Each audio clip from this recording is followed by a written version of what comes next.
Madam ഇരിക്കെ, ഞാൻ ചായ എടുത്തിട്ട് വരാം. അയ്യോ വേണ്ട, എനിക്ക് കുറച്ച് തിരക്കുണ്ട്. സഞ്ജുവിനെ എന്നാ കാണാൻ പോകുന്നതെന്ന് ഞാൻ സ്വാതിയെ വിളിച്ച് പറയാം. ശരി എന്നാ. ശരി മാഡം.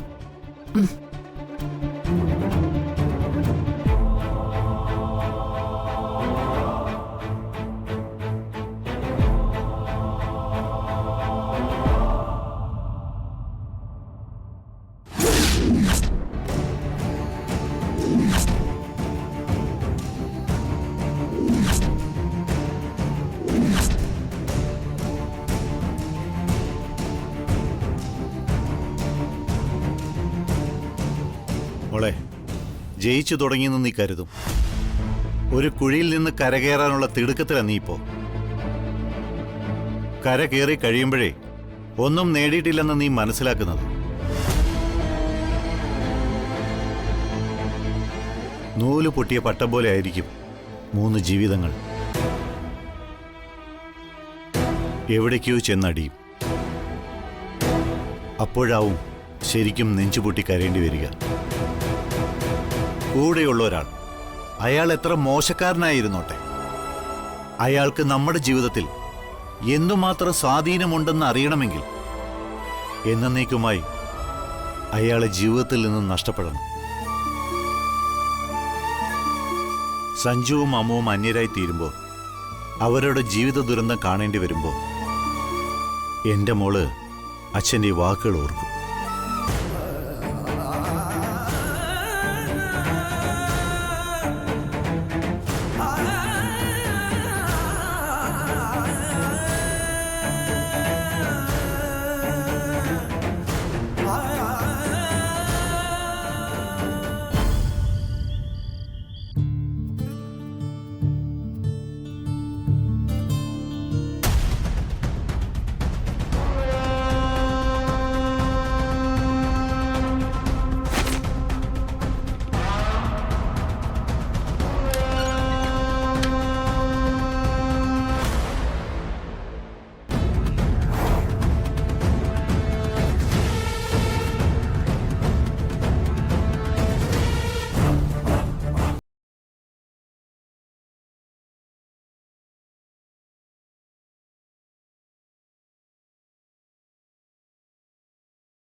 വാതില് തുറക്ക.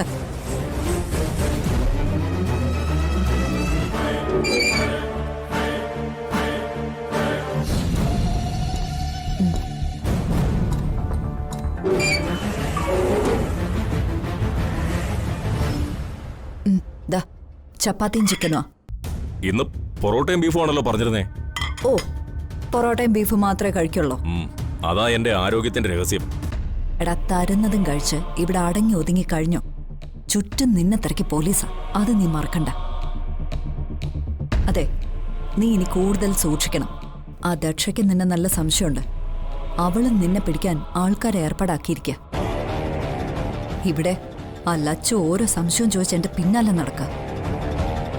എന്താ ഏതാന്ന് അവൾക്കൊക്കെ അറിയണം.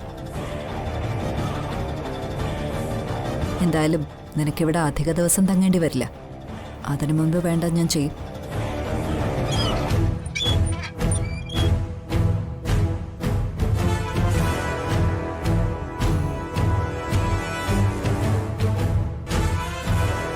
വേടോ നോക്കി.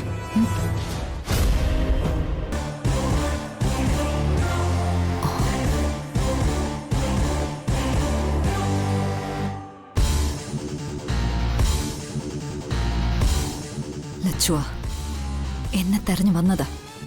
നീ ഇവിടെ തന്നെ നിന്നോ, നിന്നെ കാണണ്ട.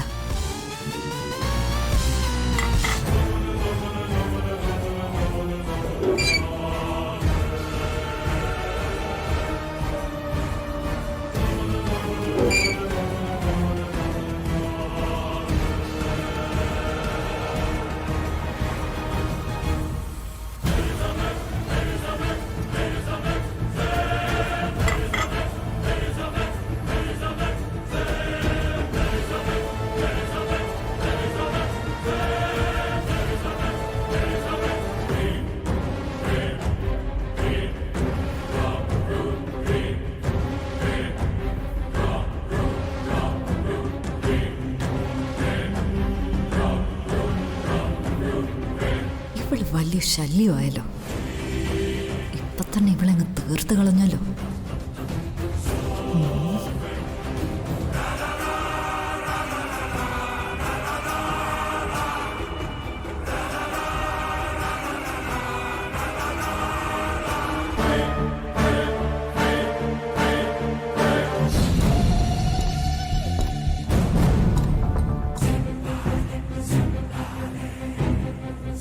ലച്ചു, നീ ആരെങ്കിലും കണ്ടോ? അതെ, കവിതപ്പിച്ചി ഇങ്ങോട്ടാ വന്നത്. ഞാൻ കണ്ടതാ.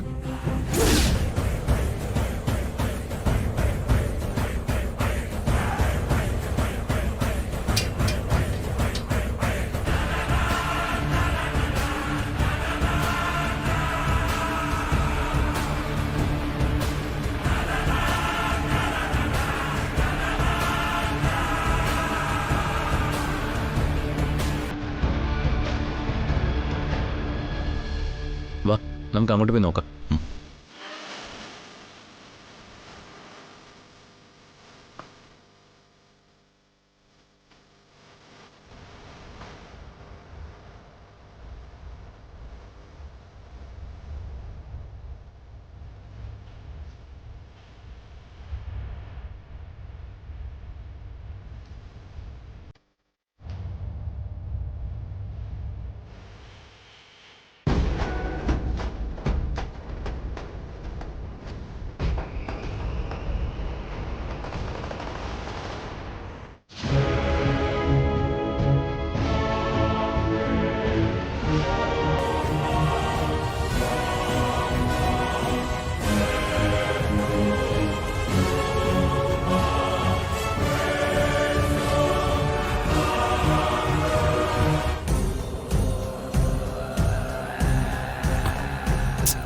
ഇവിടെ ആരെയും കാണുന്നില്ലല്ലോ.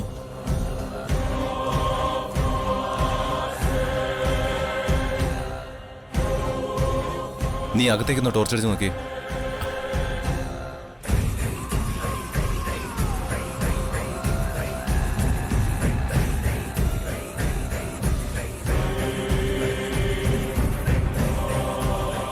അതെ, എന്തായാലും കവിതപ്പച്ചി ഈ ഭാഗത്തേക്ക് എങ്ങോട്ടേക്കോ വന്നത്.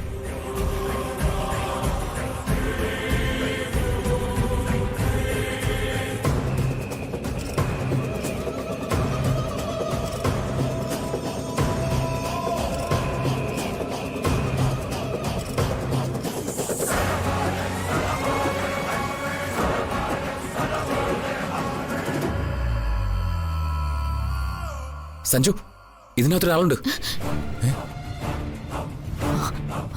My God. എഴുന്നേക്കടാ, എഴുന്നേറ്റ് വേണം. സഞ്ജു, നമുക്ക് വാതിൽ ചവിട്ടി തുറക്കാം. വാ വാ. ലച്ചു, ഇതൊന്ന് പിടിച്ച്.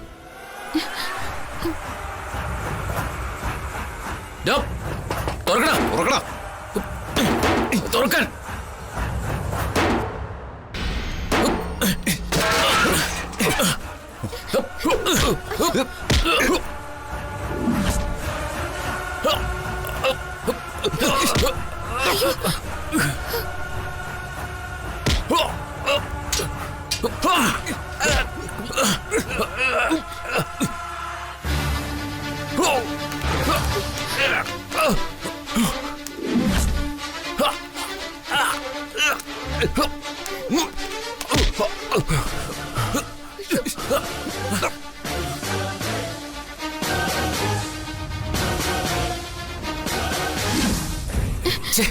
അവൻ രക്ഷപ്പെട്ട് കളഞ്ഞല്ലോ. ഞാൻ പറഞ്ഞില്ലേ, ഇത് ജാക്കി തന്നെയാ.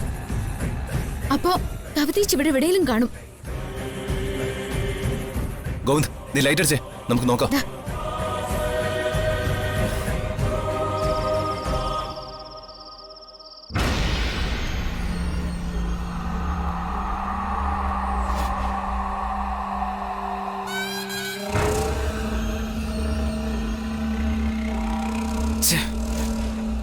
അത് ജാക്കിയാണെന്നുള്ളത് ഉറപ്പാ.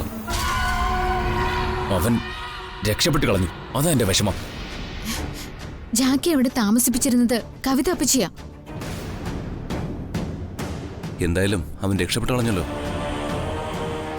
ജാക്കിയെ പിടികിട്ടിരുന്നെങ്കിൽ മുത്തശ്ശിയുടെ കൊലപാതകം തെളിഞ്ഞേനെ. പുറത്തേക്ക് പോയ കവിതപ്പച്ചി പിന്നെ എവിടെ പോയതാ? അവൻ അവിടെ എവിടെയോ ഒളിച്ചിരിപ്പുണ്ട്. എന്നാ അവരെ ഇപ്പൊ തന്നെ കൈയോടെ പിടിക്കണല്ലോ. നമ്മള് വീടിന് പുറത്തെല്ലാം അവർ തിരഞ്ഞതല്ലേ, കണ്ടില്ലല്ലോ. ആദ്യം കവിതപ്പിച്ച് റൂമിലുണ്ടോ എന്ന് ഞാനൊന്ന് നോക്കട്ടെ. ശരിയാ, വന്നേ നമുക്ക് നോക്കാം.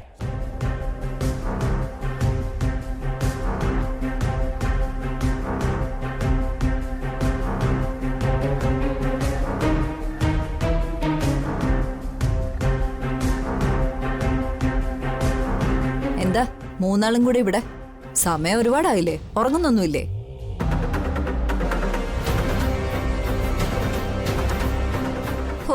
ഞാനൊരു ഉറക്കം കഴിഞ്ഞൊന്ന് ഉണർന്നതാ. അപ്പൊ ഇവിടെ എവിടേക്കോ എന്തൊക്കെയോ ഒച്ചയും ബഹളമൊക്കെ കേട്ടു. പിന്നെ എനിക്ക് ഉറക്കം വന്നില്ല.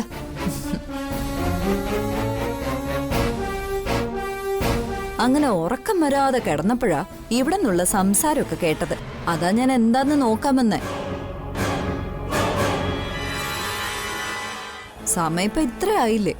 മൂന്നാക്കം പോയി കിടന്ന് ഉറങ്ങിക്കൂടെ? വെറുതെ ഇങ്ങനെ സംസാരിച്ചു നിന്ന് ഉറങ്ങിക്കിടക്കുന്നവരെ കൂടെ ഉണർത്തണോ? കവിതേച്ചി അവിടെ ഞാൻ കണ്ടല്ലോ. എവിടെ? നീ എന്തൊക്കെയാ പറയുന്നേ? അപ്പച്ചി കുറച്ചു മുൻപ് വീടിന് പുറത്തു പോയിരുന്നില്ലേ? അയ്യോ, നിങ്ങൾക്കൊക്കെ എന്താ പറ്റിയേ? സ്വപ്നം വല്ലതും കണ്ടോ? ഇവിടെ ആരും വിഡ്ഢികളാണെന്ന് കരുതണ്ട. നീ എന്തൊക്കെ പറയുന്നു സഞ്ജു? ഗോവിന്ദേ, എന്താ കാര്യം? ഞങ്ങൾക്ക് ആളെ പിടിക്കാൻ പറ്റില്ല. അല്ലെങ്കിൽ ഇപ്പോ ഇങ്ങനൊന്നും സംസാരിക്കേണ്ടി വരില്ലായിരുന്നു.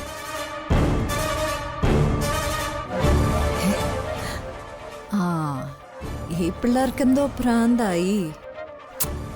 നിങ്ങൾ എന്തൊക്കെയാ പറയുന്നത്? എനിക്കൊന്നും മനസ്സിലാവുന്നില്ല. ഈ കണക്കിനാണെങ്കിൽ താമസിയാതെ എല്ലാം മനസ്സിലാവും. ഞങ്ങൾ തന്നെ എല്ലാം മനസ്സിലാക്കി തന്നിരിക്കും. ഓ,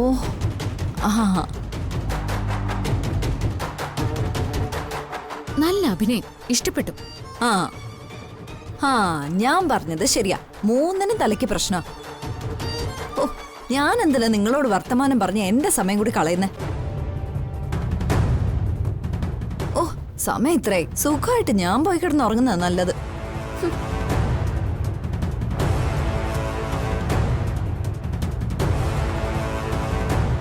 സൂക്ഷിക്കണം, നമ്മൾ കൂടുതൽ സൂക്ഷിക്കണം. അവര് രണ്ടും കൽപ്പിച്ച.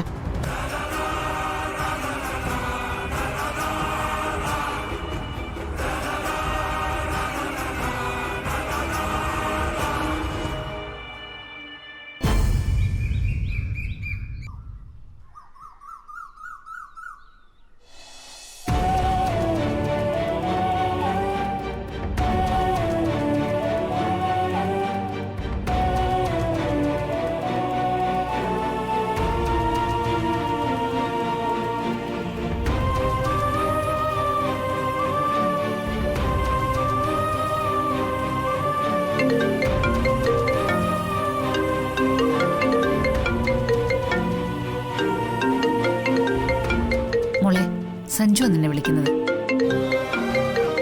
നീ അവനോടൊന്ന് സംസാരിക്കേ. എന്റെ ഫോണിൽ പലരും വിളിക്കും. അവരോടൊക്കെ ഞാൻ സംസാരിക്കണമെന്ന് അമ്മ എന്തിനു വാശി പിടിക്കുന്നേ? എന്താ മോളെ നീ ഇങ്ങനെ? എന്താ ഇവിടെ? മോള് പറഞ്ഞു ഒന്നും പ്രഭ കേട്ടില്ലേ? അവൾക്ക് പലരിൽ ഒരാളാ സഞ്ജു എന്ന്. എന്നാടി നിന്റെ കഴുത്തിൽ താലി കെട്ടിയവൻ നിനക്ക് പലരിൽ ഒരാളായത്? എത്ര പേരുടെ കഴുത്തിൽ താലി കെട്ടിയിട്ടുണ്ടെന്ന് അമ്മ ചോദിക്കേ. കവിത പറയുന്ന ഏഷണി കേട്ട് അവന് സംശയിക്കാൻ മാത്രം അതുപതിച്ചു പോയല്ലോടി നീ.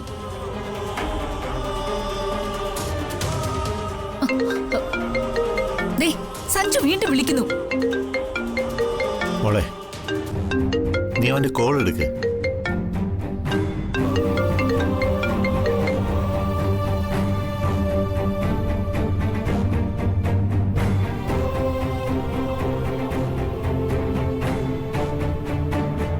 നാളെ രാവിലെ സഞ്ജുവിനെ ഞാൻ ഇങ്ങോട്ട് വിളിക്കാൻ പോവാ. അവൻ വന്നാ നിങ്ങൾ തമ്മിലുള്ള പ്രശ്നങ്ങൾ പറഞ്ഞു തീർത്ത് നീ അവന്റെ കൂടെ പൊയ്ക്കോണം. മംഗലശ്ശേരിന്ന് ഞാൻ ഇറങ്ങി വന്നതേ നാണം കെട്ട് മടങ്ങി പോവാനല്ല. എല്ലാം അവസാനിപ്പിച്ച് തന്നെയാ ഞാൻ ഇറങ്ങിയത്. എങ്കിൽ പിന്നെ നാണം കിട്ട അവൻ ഈ വീട്ടിൽ കയറി ഇറങ്ങി നടക്കുന്ന എന്തിനാ? അവനും ആയതുകൊണ്ടാ നിന്റെ പിടിവാശിക്ക് മുമ്പിൽ മുട്ടുകുത്തി തരുന്നത്. സഞ്ജുവിനോട് ഈ വീട്ടിൽ കയറി ഇറങ്ങാൻ ഞാൻ പറഞ്ഞോ? എനിക്ക് കാണാൻ താല്പര്യമില്ലെന്ന് പറഞ്ഞിട്ടും എന്തിനിവിടെ കയറി ഇറങ്ങണം? അങ്ങനെ കയറി ഇറങ്ങുന്നുണ്ടെങ്കിൽ അതിനൊരു കാരണമുണ്ടെന്ന് നിങ്ങൾ എന്താ മനസ്സിലാക്കാത്തത്? ഉണ്ടടി, കാരണമുണ്ട്. അവന് നിന്നെ വേണോന്നുള്ളതുകൊണ്ട്. പ്രഭേ, നിങ്ങളുടെ മോള് ജീവിക്കാനല്ല ആഗ്രഹിക്കുന്നത്.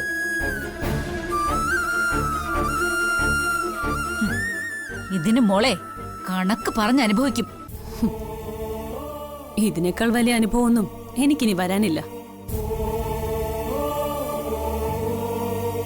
കെട്ടിച്ചു വിട്ട പെണ്ണ് ഭർത്താവിനോട് വഴക്കിട്ട് വീട്ടിൽ വന്ന് നിൽക്കുകയാണെന്ന് നാട്ടുകാരെ കൊണ്ട് പറയിപ്പിക്കണം അല്ലേ? ഞാനിവിടെ നിൽക്കുന്നതില് അമ്മയ്ക്ക് എന്തെങ്കിലും ബുദ്ധിമുട്ടുണ്ടെങ്കിൽ പറഞ്ഞാ മതി. ഞാൻ ഏതെങ്കിലും ഹോസ്റ്റലിലേക്ക് പോയി തരാം. കാഞ്ചനെ, നീ അകത്തേക്ക് പോ.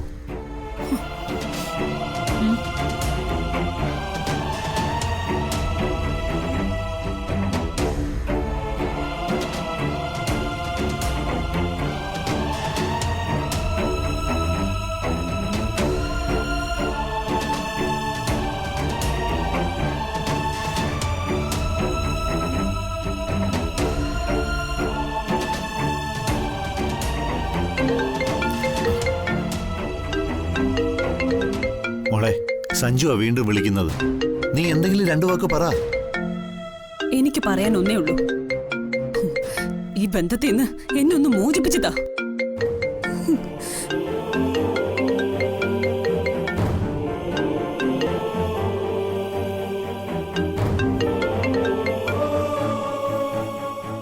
സഞ്ജു, ഞാനാ. അവളെന്റെ കോള് പോലും എടുക്കില്ലല്ലേ?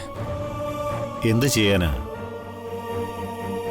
അവളൊരു വിട്ടുവീഴ്ചയ്ക്കും തയ്യാറാവുന്നില്ല. അവള് വിശ്വസിച്ചിരിക്കുന്നത് എന്താണെന്ന് പറഞ്ഞൂടെ? അമ്മുവിന്റെ കാര്യത്തില് അവൾക്ക് എന്തെങ്കിലും തെളിവ് കിട്ടിയതായിട്ട് അങ്കിളിന് തോന്നുന്നുണ്ടോ? അതിനെന്തെങ്കിലും ഒന്ന് പറഞ്ഞിട്ട് വേണ്ടേ? തെറ്റിദ്ധാരണ എന്ന് തന്നെ ഞാൻ വിശ്വസിക്കട്ടെ അങ്കിൾ? ഒരു ഉറപ്പ് പറയാൻ എനിക്ക് കഴിയുന്നില്ല. അല്ല, അവളത് അറിഞ്ഞെങ്കിൽ വെട്ടിത്തുറന്നു പറയില്ലേ? ഇതുവരെ അങ്ങനൊന്നും ഉണ്ടായിട്ടില്ല. പക്ഷേ അവൾ ആത്മഹത്യക്ക് ശ്രമിച്ചത് ഒരു തെറ്റിദ്ധാരണയുടെ പേരിലല്ല. എനിക്കെൻ്റെ മോളെ മനസ്സിലാക്കാനും കഴിയുന്നില്ല. ഇനി ഞാനോ കാഞ്ചനയോ എന്തെങ്കിലും പറഞ്ഞ ശ്രീകുട്ടി ഈ വീട് വിട്ടു പോകും. അവളത് പറഞ്ഞു കഴിഞ്ഞു. നീ ഇനി ഇങ്ങോട്ട് വരാതിരിക്കുന്നതാ നല്ലത്.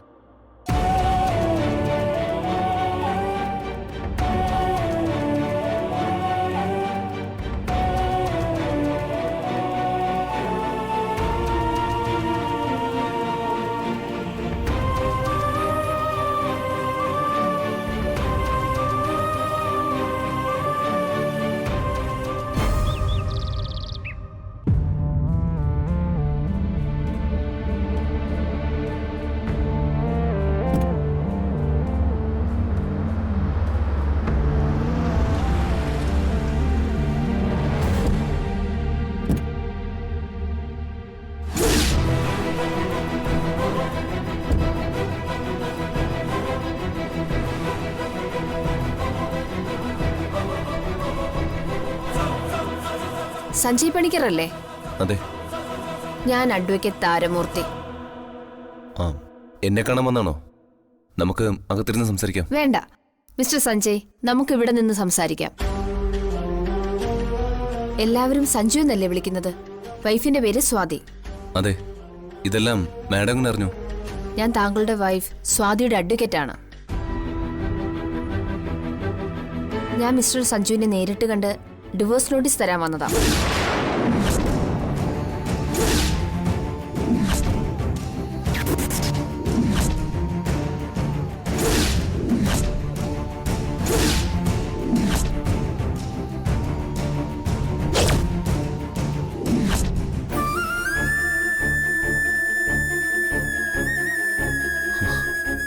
ഡിവോഴ്സ് നോട്ടീസോ? അതെ.